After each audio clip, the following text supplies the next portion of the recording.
Combien de modules photovoltaïques dois-je installer dans une centrale en autoconsommation? 3 stratégies possibles. Soit on optimise le taux d'autoconsommation, soit on couvre la totalité de la toiture, soit on compense globalement la consommation. Donc, dans le premier cas d'optimisation du taux d'autoconsommation, on peut installer très peu de modules, qui fait qu'on est sûr que tout sera autoconsommé, ce qu'on appelle autoconsommation spontanée. Soit on décale les consommateurs de nuit dans la journée, notamment le cumulus. Soit le surplus de production de la journée est stocké dans une batterie pour être restitué ensuite le soir.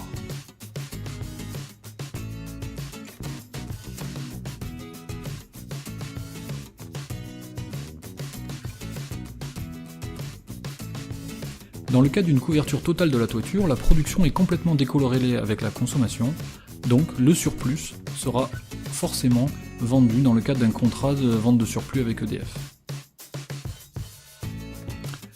Si on veut faire une compensation globale de la consommation, on va essayer de produire donc avec notre centrale le même nombre de kilowattheures que ceux qui ont été consommés par la maison en une année.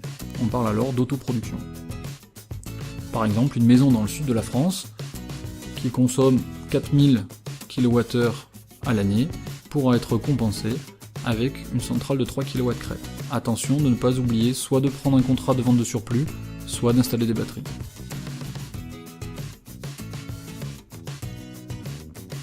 Donc ce tableau résume suivant le nombre de modules, s'il faut installer des batteries ou pas, et s'il faut que je signe un contrat de vente de surplus ou pas.